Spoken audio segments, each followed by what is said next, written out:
I was born in Monterey, California, and I grew up on a farm in Wisconsin, lived in about 80 acres. Okay. So for part of my childhood, and lived also in Athens, Georgia, and then back to California. So you go from the West Coast to Washington, D.C. for a stint. You work on Capitol Hill. And then you wind up getting married and having a child. Right. Unfortunately, that marriage took a dark turn. Can you tell us a little bit about that? Yeah, I met my ex-husband actually during the time I was living in Washington, D.C. when I was working for Joe Biden.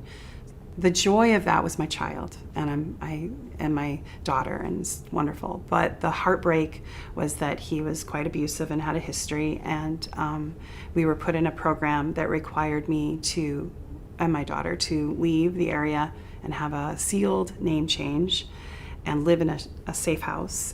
Wow. The story itself is like, wow. And to see there's truth in it, like pure truth, is even more heartbreaking. You notice when she talks about this, the heartbreak, and then what they had to go through pretty much changed their identities to get away from this individual. She references emotion. Emotions are funny in the sense that when it comes to memory, even if it's a false memory, the strongest memories are always tied to emotion. So it could be a made-up memory or something you believe happened or real events. If it's connected to emotion, it's like written in stone in the brain. Domestic violence situation. It was. Law enforcement coordinated with women's shelters, and then also his parental rights were terminated. And so I raised my daughter by myself. So you get a name change, you get a social security number change, Mm-hmm. you wind up moving to the Pacific Northwest, and then you decided to go to law school. How'd you pay for that? I took out a lot of loans. I'm still in debt, very deeply in debt. So you spent basically most of your career at that point helping domestic violence survivors, I'm told work for some animal rights organizations and the like. Correct. And is that what you were doing up until recently? Correct. Off and on, yeah. Okay. How old is your daughter now? She's 25. So let's go back to 1992. You get a job working for then Senator Joe Biden as what?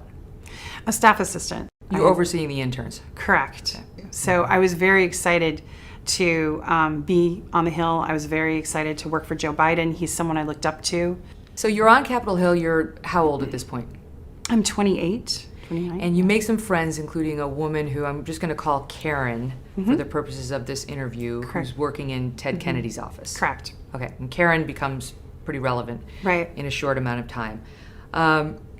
Then at some point in your 8-month stint working for Biden, you claim you were sexually harassed, and I'm making a distinction here between harassment and assault. We'll get to the alleged assault in a minute.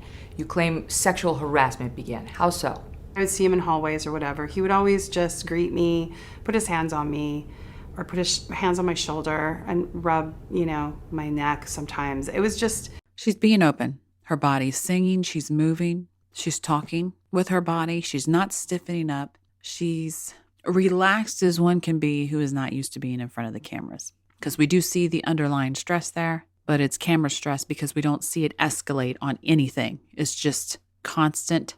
And if you look at it like it was a RPM counter, it doesn't go up or down. It's just constant. You also see when she thinks about what happened, she does have visual memory. She goes to it. And then she goes to what would best be described as construction, not in the sense of I'm making it up, but it's the same memory hole your brain goes to if I asked you, what were you eating or drinking on Sunday morning 3 years ago? If you're a regular, predictable Joe, you can sit there and go, oh, it's Sunday. I know what I was doing because I do the same thing every Sunday, but you have no real memory on it. And for this kind of assault or harassment, it's hard to really pinpoint specific events that happen to sit there and go, oh, that's harassment. There's just a bunch of times that the mind, in its wonderful survivability, that it tries to avoid keeping those memories. It's like, oh, that makes me uncomfortable. I was just uncomfortable this morning. I know it was this morning because it's like every time I'm around him. So that's what happened. And that's normal memory when it comes to abuse situations. You may have like one visual and the rest of it you're constructing because mentally your brain survives. And by surviving, it does not hold on to trauma. So you have to piece it together. A bit odd. And I'd never had an employer do that. Did you ever see him behave inappropriately with someone other than you? Not really. He would sometimes put his hands on people that I thought it was just unusual, that he would just move people instead of saying, excuse me. I would see that once in a while. But he seemed to, at meetings, he would like put his hand, not necessarily look at me, but he would just put his hand on my shoulder, and then I would feel his finger underneath my hair, like on my neck. And Stroking your neck? yeah, just a little with his finger, and it just would make me freeze up because I'm a demonstrative person, but he was my boss and quite a bit older than me, and I just was surprised by that. What did you take from that? Did you think he was after something? At the time, So you see her actually describing an event that has happened. And if you can get a survivor to describe an event that truly did happen, you should see a lot of good memory. You should see visual memory, emotional memory, all the tags hit for memory. You should also see the body mechanics work. So she's describing him putting his hand on her shoulder and then touching her neck. And you literally see her crunch up in the neck as if the memory was manifesting itself into reality. And he's stroking her neck right at that moment. She describes her response as she stands up real tall and tries to just stiffen up. Those are signs of a truth teller, especially when it comes to trauma. The body reacts outwardly. It retells the story as if it's reliving it at that moment. Not her mouth, but her body. Something that's been very lacking in a lot of supposed victims that we've been seeing. just was so kind of surprised by it. And then I walked in, I was called in actually to the office by Marianne Baker, to her office, and there was a discussion going on about me. Marianne Baker was Joe Biden's assistant for 30 years. She's in her 70s now, right? Okay. But she was your boss. Correct. Okay, so she was the person that you reported to, and what happened? You walked into her office. They were having a discussion about having me serve drinks at a fundraising event, and an aide was arguing that to me, saying that, I didn't have to do that. That wasn't my job, that because the senator had said he liked my legs and thought I was pretty, I didn't have to do this. Who told you that? It was a Senate aide. That it heard Biden wanted you because he liked your legs. Correct. And I was called into the office because they wanted to discuss it with me. Okay. And then I had one of my hallway meetings with Marianne Baker when she talked to me about it. And she just said, if you want to get along here, you need to keep your head down and do what you're told. If you want to keep, working here, basically. And she said, you need to button up your blouses, you need to have longer skirts, and you need to not look so sexy and noticeable. And you need to, change how you're dressing. Were you wearing short skirts and low-cut blouses? No, I was wearing what you would get at Express, like just normal, skirts. Back then in the 90s, we wore a lot of, pastel-y kind of things. I wore heels. I did dress. But So what do you think that was about? I think looking back on it, it was almost like damage control. It's like they were coming out aggressively at me because of the drinks thing, I think, but I don't know. Did you change the way that you dressed? No, it's strange you asked that. No one's asked me that. But at the same time, I was talking to my mother, who is a very strong feminist and was always ahead of her time. And she explained to me that was probably retaliation for what I was not, serving the drinks. And your mom says this is inappropriate. What was your mom's name? Jeanette. So Jeanette says, you got to do something about this. Did you? No, I didn't. She said, you need to at least document it. And I said, Mom, this isn't the kind of place you do that. And I also talked to my friend, Karen. So You told her what was happening in the office. in real time, yes, we were discussing it. After they had the discussion with you about your dress, do you feel there was any other retaliation? It just became very icy. And my friend Karen noticed it when she would, if we would go to lunch or something, when she'd call for me, there was this iciness. So there comes a day at some point that spring of 1993. Correct.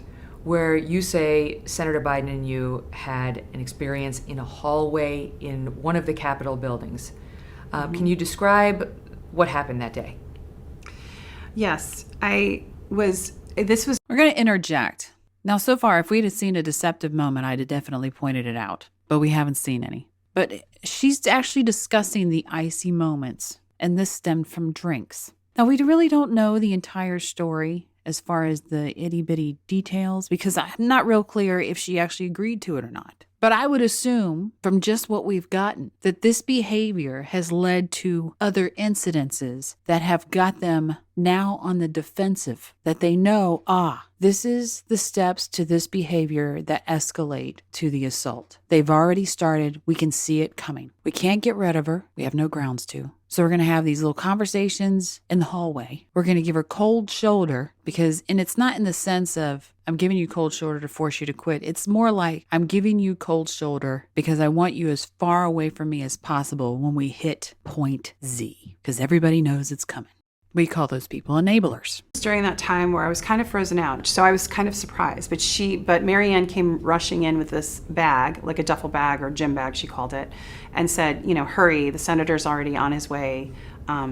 Just follow him and try to catch him before the Capitol and give him this. He wants his bag. I remember going down the Russell Building floors, and so I don't know if I was in the first floor or the basement, but there's corridors that lead to the Capitol and that kind of thing, and I was trying to catch up with him. And This would have been on a weekday? Yes. And I remember my heels, my legs hurting a little, and there was just from walking really fast. I remember things like that. And then I saw him at a distance. He was talking to someone, and they walked away the other direction. And then he greeted me. He remembered my name. And then I said, here you go, Senator. I handed him the bag. And it happened very quickly. I remember being pushed up against the wall and thinking the first thought I had. So as she describes this, she takes in that breath, quiet. You see the body reacting as if it's happening in real time, not that it's a memory. Was, where's the bag? Which is an absurd thought, but that's what I thought. Was, the bag. Where's the bag? Yeah, because I was handing it to him. And he had his hands underneath my clothes, and it happened all. The eyes are going red. They're also closing. They want to get away. She's being much more wiggly because she's extremely uncomfortable with the stress. And that's what trauma looks like on people. At once. So he had one hand underneath my shirt, and the other hand, I had a skirt on, and he went down my skirt and then went up. And I remember I was up almost on my tippy toes.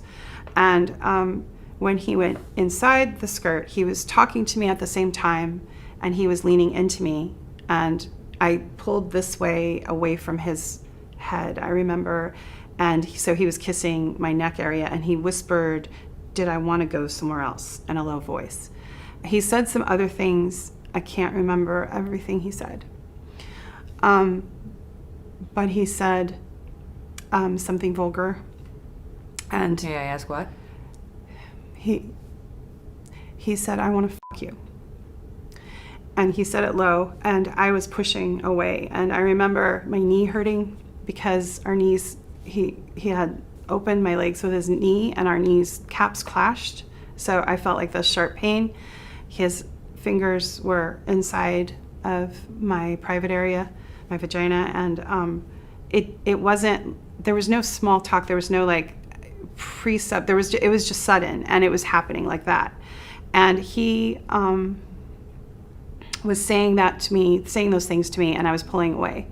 And then he pulled back immediately when he could see I wasn't complying. I was obviously just tensed up and frozen and not kissing him back and not going with him.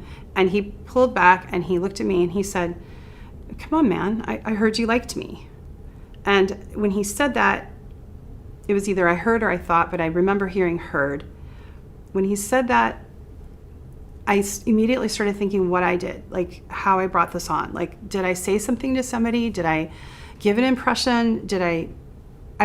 She's a very good witness. Her body just likes to sit there and talk. It relives the memories as she's going through this. What did I do? And you see the brain search and then the frown in the face as it's trying to still think, what did she do? And the body is in disagreement, and not in the sense where the mind and body disagree, but you can see that the mind and body, even though she's not verbalizing, disagrees that she did anything because it negatively shakes its head. What did I do? I didn't do this. It is so rare to see these people as they talk about their traumas. And we're so used to, as a society, to see fake victims, that this is a very, very good example of what a real one looks like, how their body reacts, the memories that they hold on to, the ones that even though they can't get rid of, are just stuck in their mind, and how they try to avoid it by closing their eyes. Like, if I close my eyes, I won't be able to see it. Unfortunately, it's burned into their mind.